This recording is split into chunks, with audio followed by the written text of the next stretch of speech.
2006년에 치매 원인이 되는 뇌 속에 있는 뭐 베타 아밀로이드라든가 이런 거에 대해서 발견은 벌써 그때 하고 원인은 알았는데 현재까지도 되게 혁신적인 치료제가 아직 없잖아요. 그런 이유에 대해서 얘기가 조금 더 많을 것 같아요. 이게 알츠하이머는 이제 대표적인 노화 증상, 노화를 일으키는 원인 명확하게 얘기하면 그래서 노화가 이제 질병이다라는 말을 많이 들어보셨을 거예요. 노화는 사실은 우리는 그냥 뭐 시간이 지남에 따라 자연적으로 생기는 그냥 생리학적인 몸의 변화다라고만 생각을 하고 있는데 2018년에 WHO에서 국제 질병 분류로 뭐 몸이 쇠약해지는 현상이다라고 해서 이제 새로운 질병 코드를 부여를 했습니다. 이 말은 이제 자연현상이 아니다라는 거죠. 노화도 치료가 가능하다. 그런 의미를 담고 있고요. 근데 뭐 사실은 완벽한 치료라기보다는 그냥 조금 지연시키고 최대한 늦추게 하는 이제 그런 관점으로 봐주시면 될 것 같아요. 근데 일부 연구자들은 생물학적 관점에서 노화는 신체의 온전함과 회복력을 약화시키는 분자 변화가 축적된 결과다. 이 관점에서 보면은 노화는 질병의 원인일 뿐이고 그 자체로는 질병이 아니다라고 반대 의견을 하는 그런 연구자 집단들이 있어요. 작년이기는 한데 국제질병 분류 그 개정판이 나오는데 뭐 거기에도 반영을 하니 뭐 이런 말도 있더라고요.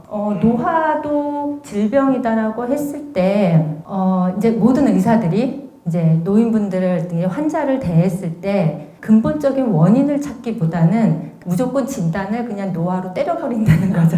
여기 이제 바뀔지 그거는 조금 더 두고 봐야 될 것 같아요. 영아부터 70세 이상 노인까지 혈액을 분석을 했어요. 그 혈액 분석 중에서도 혈액을 만들어내는 세포, 줄기세포, 조혈모세포, 혈액을 만들어내는 세포의 변화를 살펴봤어요. 그랬더니 70세 이상부터는 줄기세포 비율이 현저하게 떨어진다라는 거예요. 줄기세포라는 거는 사실은 이렇게 새로운 세포를 막 만들어내는 원시세포거든요. 그래서 조금 곁다리로 얘기하면 우리가 뭐 한 3조 개 정도로 태어날 때는 세포를 가지고 있는데 성인이 돼서는 뭐 50, 60, 70 정도 어깨 정도 되는 그런 세포까지 분열을 해요. 근데 나이가 들고 노화가 되면 그 세포 수가 또 줄어든다고 해요. 그 줄어드는 이유가 분열을 못 하는 거죠. 그 얘기는 이제 줄기세포 수가 나이가 들수록 많이 줄어든다라는 거예요. 이제 죽는 세포가 더 많은 거죠. 새로 살아나는 세포보다. 줄기세포도 여러 종류가 있는데 그 어떤 줄기세포에 또 돌연변이가 일어나는 거예요. 그거를 우리가 이제 운전자 돌연변이라 그러는데 운전자 돌연변이는 이렇게 암을 일으키는 돌연변이거든요. 암세포 왜 무작위하게 되게 빨리 증식되고 뭐 멈추지 않고 계속 이렇게 증식을 하잖아요. 근데 줄기세포에 그런 암 돌연변이 같은 게 일어났다고 생각을 해보세요. 그러면 여러 줄기세포가 있지만 어느 특정한 줄기세포, 암에 걸린 줄기세포라고 표현을 할게요. 그런 세포들이 되게 많이 늘어나는 거예요. 그런 줄기세포가 만들어내는 혈액도 비정상적일 거고 운전자 돌연변이 줄기세포가 만들어내는 세포가 너무너무 많아지는 거죠. 여러 가지 줄기세포에서 다양하게 조금씩 골고루 만들어내야 되는데 이 운전자 돌연변이 줄기세포만 점령하는 거죠. 내가 다 만들 거야. 내가 이 혈액세포를 다 만들 거야. 그러는 거죠. 그러면서 그 혈액세포의 그 다양성이 떨어지는 거예요. 그러면서 그게 이제 노화의 원인이다라는 결과가 있습니다. 그래서 65세 미만은 최소 2만에서 최대 20만 개 줄기세포에 의해서 다양한 혈액세포가 만들어지는데 65세 이상에서는 혈액세포의 절반을 만드는 세포가 10개에서 한 20개 정도 되는 줄기세포가 운전자 돌연변이 일으킨 이 줄기세포가 뭐 절반을 다 만든다라는 거죠. 그래서 그 다양성이 떨어지기 때문에 그것도 노화로 진행이 된다라고 합니다. 그리고 또 하나가 이제 텔로미어 얘기는 많이 들어보셨을 거예요. 노화의 시계라고도 하고 2009년에 이제 노벨상을 받았는데 세포는 이렇게 분열할 때마다 이제 염색체 말단에 이렇게 이제 유전자가 빨갛게 있는데 저거는 복제되지 않는 부분이에요. 근데 저게 이제 분열을 할 때마다 저렇게 빨간색으로 하나가 2개 되고 2개, 4개, 4개가 8개 되고 저렇게 할 때마다 텔로미어가 점점점 짧아지죠. 그러면 이제 저 세포는 이제 수명을 다한 거고 더 이상 분열하지 못한다라는 거거든요. 근데 이제 암세포는 저 텔로미어가 짧아지지 않는 거예요. 그래서 이렇게 비정상적으로 계속 이제 증식하고 분열하고 하는 겁니다.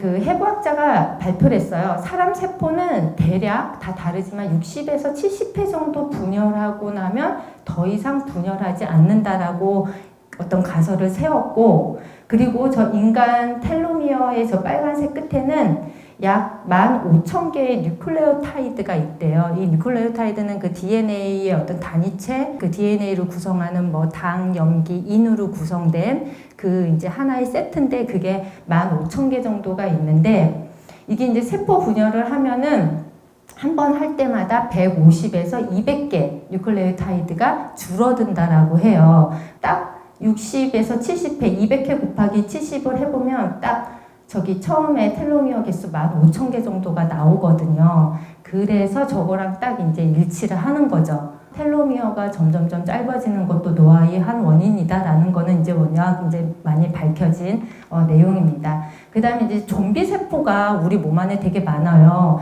이제 저렇게 이제 텔로미어가 짧아져서 수명이 다 다했으면 이제 죽어 없어져야 되는데, 우리 좀비도 왜 죽었다가 다시 태어나가지고 막 사람들 감염시키고 막 그러잖아요. 그렇듯이 진짜 몸 안에도 수명을 다한 세포들이 면역세포한테 잡혀서 없어지거나 이래야 되는데 그렇지 않고 이제 세포 속을 막 돌아다니는 거예요. 그리고 이 좀비 세포가 대사 활동도 더 높고 그 옆에 있는 정상 세포까지도 노화 세포로 만들어 버려요. 그런 기능이 있다고 합니다. 그래서 이 좀비 세포를 제거하는 것도 이제 어떤 이제 노화 치료의 하나의 방법으로 얘기가 되고 있습니다. 그래서 이제 치매 인구를 한번 봤어요. 그러면 이렇게 이제 대표적인 원인, 우리가 이제 치매 하는데, 치매는 사실은 그 증상일 뿐이고요. 오늘 얘기하는 알츠하이머, 파킨슨병, 이거 2개가 사실은 치매의 원인이에요. 그런데 그 중에서도 알츠하이머가 거의 70%를 이상을 차지하기 때문에 우리가 뭐 치매는 알츠하이머다 뭐 이렇게 약간 혼동하는 그런 경우가 있습니다.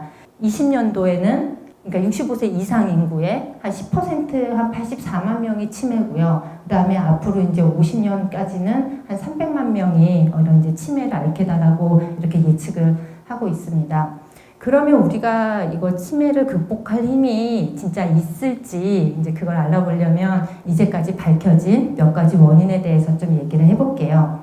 베타 아밀로이드와 타우 단백질 둘 다 이제 단백질인데 이게 뇌 속에 이렇게 이제 쌓이는 거예요. 단백질인데 첫 번째 이제 베타 아밀로이드부터 얘기를 하면, 베타 아밀로이드는 신경세포에 좋은 영향을 주는 단백질인데 이 단백질이 잘못 만들어져서 이제 변형되는 단백질이 생기는 거예요. 그것들이 이렇게 쌓이는 거예요. 그래서 사실은 이게 맨 처음에 밝혀졌어요. 1907년, 6년인가 7년에 밝혀졌고, 그래서 이게 치매의 원인이다라고 얘기가 된 거거든요. 시초인데, 여기 그림에서 보시면 이게 신경세포가 있고, 이제 저기 까맣게 된 부분, 저게 이제 베타 아밀로이드가 이렇게 이제 나쁜 변형된 단백질들이 이렇게 축적이 되는 거예요. 그래서 현미경으로 찍었을 때 저렇게 이제 까맣게 보이는 거예요. 저런 것들이 세포 사이에 저렇게 떠다니면서 신경세포 사이에 서로 이제 신경전달 물질이 이렇게 통해야 되는데 그것들을 방해하고 이제 차단을 하는 역할을 하는 거죠.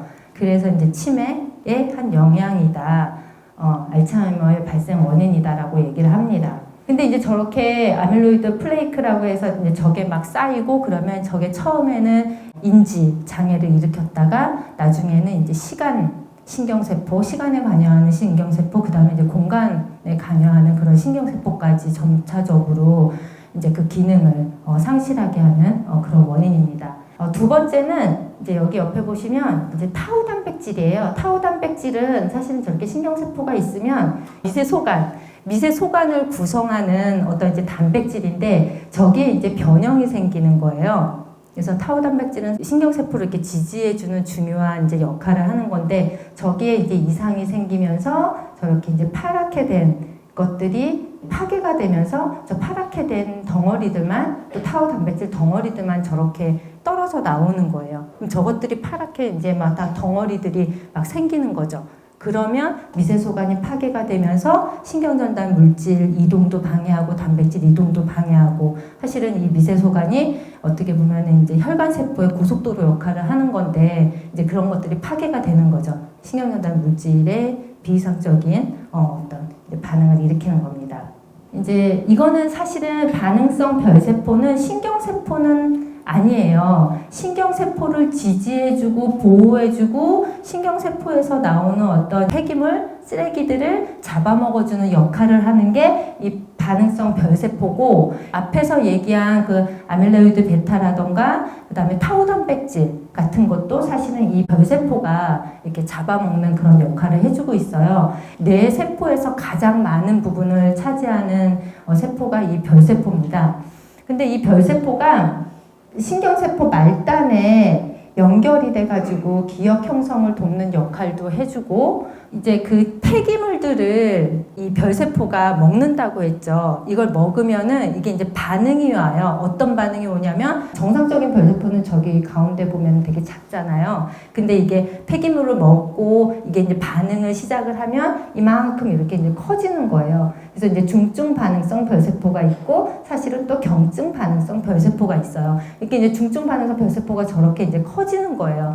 그러면 부피도 커지고 숫자도 어마어마하게 늘어난다고 합니다. 늘어나면서 뭘 발생시키냐면 과산화수소를 발생을 시켜요. 이 과산화수소는 활성산소의 일종이잖아요. 그러면서 이제 또 노화의 원인이 된다. 그렇게 밝혀지고 있습니다. 또 하나가 이제 글림프라고 해가지고, 우리 몸 안에는 나쁜 세포를 제거해주는 어떤 면역세포 림프계가 있어서 림프계에서 이제 그런 면역 기능들을 담당을 하는데, 뇌에는 림프구가 없잖아요. 그러면 뭐가 하냐? 이제 글림프라는 시스템이 있다고 합니다. 근데 여기에서 이제 그 뇌세포 사이사이에 이렇게 청소를 해주는 역할을 한다고 합니다. 근데 조건이 있어야 돼요. 어떤 조건이냐면, 이게 깊은 잠에 빠져들어야 돼요. 우리가 그냥 렘수면이라고 하면 몸은 자지만 뇌는 깨 있는 거고, 논낸 수면이라고 하면은 몸도 그렇고 뇌도 그렇고 이제 다 잠든 상태거든요. 그 깊은 잠 상태가 돼야지만 이 클림프 시스템이 작동을 한다고 합니다. 그래서 이게 작동이 되면 신경세포 사이사이의 공간이 60% 정도까지 커진대요. 공간 확보가 된대요. 그러면서 이제 그쪽에 뭐 상소 공급이라던가 이렇게 되면서 깨끗하게 청소를 해주는 거죠. 그래서 거기서 걸러진 것들이 이제 정맥을 통해서 바깥으로 배출이 되는 거고요. 그래서 우리가 지금 뭐 젊었을 때 깊은 잠 못 자면은 또 알츠하이머의 원인이 되기도 한다라고 하는 이유가 이런 이유에서입니다. 이 클림프 시스템이 이제 논렘 수면 상태일 때 작동하기 때문에 잠을 잘 자야 된다고 합니다. 근데 앞에서 지금 얘기한 뇌 속에 있는 어떤 이제 나쁜 뭐 단백질들이 축적되고 하는 이제 몇 가지 원인들을 봤는데, 그 요즘 나오는 얘기가 그러니까 아밀로이드 베타가 맨 처음에 나왔는데 최근에 그 논문이 잘못됐다, 오류다 라고 해가지고 약간 논란이 되기도 하거든요. 왜냐면 아밀로이드 베타를 제거를 했어요. 사진을 찍으니까 제거를 했는데 증상은 여전한 거예요. 그래서 솔직히 말해서 아직까지도 몇십 년이 흘렀는데도 치료제 개발이 아직 안 되고 있는 이유가 그거라고 합니다. 하물며 어떤 사람은 이걸 찍었는데 아밀로이드 베타랑 타우 단백질이 되게 많아요. 근데도 치매가 아닌 거죠. 그래서 원인은 이게 아니지 않냐라고 해서 아직까지도 계속 이제 좀 연구 중이라고 합니다. 최근까지 그래도 해왔던 연구들은 이런 물질들을, 나쁜 물질들을 제거하는 그런 쪽에 조금 집중했다면, 요즘에는 이제 아예 이제 그 뇌세포 자체를 재생시키는 개념으로 치료하는 연구가 진행이 되고 있습니다. 그게 바로 뭐냐면 이제 줄기세포 치료제예요. 앞에서도 혈액줄기세포 얘기하곤 했지만, 이제 줄기세포가 새로운 세포를 만들어내는 거잖아요. 그래서 뭐 배아줄기세포가 있고 성체줄기세포가 있고 그 다음에 이제 유도만능 줄기세포가 있어요. 그래서 배아줄기세포는 수정란 단계 난자랑 정자랑 이제 하나 해서 이제 수정란 상태일 때 한 5일 정도 지나면 배반포가 형성이 되고 거기서 이렇게 줄기세포를 뽑아내는 거예요. 이때 줄기세포는 우리 몸의 모든 조직으로 갈 수 있는 기능을 가지고 있어요. 그래서 만능줄기세포라고 해요. 그 줄기세포가 근육세포로 가, 간세포로 가 이렇게 명령만 주면 어느 세포로든지 다 갈 수 있거든요. 만능인 줄기세포이지만 단 잘못하면 암으로도 발생할 수 있는 그런 게 이제 배아줄기세포예요. 그리고 예전에 이제 다 아시겠지만 배아줄기세포가 논란이 됐던 거는 이제 난자가 필요하니까 뭐 난자를 이제 그냥 채취하는 그런 방법의 문제, 그리고 이 수정란을 줄기세포로 뽑아내고 나면 이 수정란 자체를 생명체로 볼 것인가에 대한 논란 때문에 이제 배아줄기세포가 이제 윤리적 도덕적인 문제가 조금 심한 거고요. 그 다음에 이제 성체줄기세포는 우리 몸 안에 지금 다 있죠. 지방의 줄기세포가 상당히 많다 그래요. 네, 그래서 옛날에는 뱃속에 이제 뭐 연예인들도 그렇고 뭐 어머님들도 그렇고 뱃속에 있는 줄기세포 뽑아가지고 내 맞춤형 화장품으로 만들기도 하고 그 다음에 뭐 냉동 보관해놨다가 나중에 내가 이제 병 걸렸을 때 사용하기도 하고 대표적인 게 이제 제대열이죠. 네, 그게 이제 성체줄기세포고 성체줄기세포는 아까 같이 모든 기관으로 갈 수는 없어요. 운명이 정해진 세포거든요. 그거고 유도만능 줄기세포는 성체줄기세포를 배아줄기세포의 기능을 갖도록 하는 거예요. 원래는 심장세포인데 이 심장세포를 뭐 다부나 기능성을 가진 그런 유전자를 넣어주는 거죠. 유전자 가위를 이용을 해서 유전자 재조합 기술을 이용해서 넣어주면 그게 배아줄기세포 단계로 원시세포로 가는 거예요. 그러면 이제 그게 모든 세포로 또 다 교육만 받으면 다 발달될 수 있는 거죠. 쉽게 설명을 하면 이게 왜 그 치매 얘기가 왜 나오냐면 이거는 한번 성공했던 실험이고요.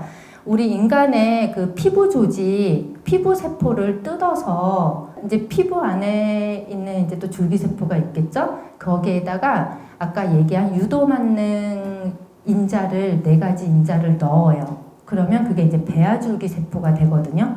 원래 나는 피부 기능만 가지고 있는 세포인데 이제 어느 세포로든지 다 분화할 수 있는 그런 세포로 되는 거예요. 그러면은 치매 환자의 피부 세포를 뜯어서 그렇게 유전자 재조합을 하고 유전자 가위 기술을 해서 아무튼 유전자 편집을 해서 이제 원시세포로 만들어주죠. 이 원시세포를 만든 이 줄기세포를 뇌 조직에 넣어줘요.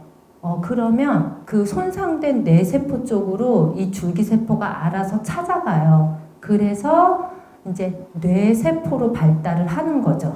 이해 가시죠? 그래서 줄기세포는 되게 신기하게 호밍 효과라는 게 있어요. 아픈 곳에 넣어주면 아픈 세포를 찾아서 가는 그런 기능이 있거든요. 이건 정말로 실질적으로 그렇게 시행되고 있는 그런 기술입니다. 알츠하이머 치료하는데. 그래서 요거는 아까 그 유도만능 줄기세포 간단하게 설명을 한 거예요. 환자의 체세포, 피부세포 예를 들어서 뜯어냈으면 거기에 이제 어떤 유전자 인자를 넣어줬을 때 신경, 근육, 기관, 혈액, 골세포 등으로 다양한 쪽으로 갈 수 있는 그런 세포입니다. 줄기세포 치료제는 약간 이제 재생의학이라 그래요. 이 손상된 뇌세포를 이렇게 재생시켜주는 대체의학이라고 그렇게 불리기도 합니다. 근데 이제 저런 과정에서 유전인자를 넣어주고 하는 과정이 이제 세포나 어떤 조직 수준에서 일어나는 거는 이제 법적으로 가능하지만 개체 수준에서 하는 거는 아직까지 이제 도덕적으로 좀 자유롭지 못한 부분이 아직 있습니다. 그래서 요걸로 마치고요. 그래서 오늘 드리고 싶은 말씀은 아직 이제 그 처음에도 얘기했지만 아직까지도 그 뚜렷한 치료제가 아직 안 나오고 있는 이유가 아까 뭐 베타아밀로이드도 그렇고 뭐 타우도 그렇고 그게 근본적인 원인은 아니라는 거죠. 그리고 뇌세포 뇌기능이라는 게 얼마나 복잡하겠어요. 그 기능만 제거한다고 해가지고 해결책이 되지는 않잖아요. 네, 되게 복잡한 시스템을 가지고 있기 때문에 그래서 그게 원인은 아니고 지금 제가 봤을 때는 여러 그냥 시도들을 하고 있는 정도로 이해해 주시면 되겠습니다. 네, 감사합니다.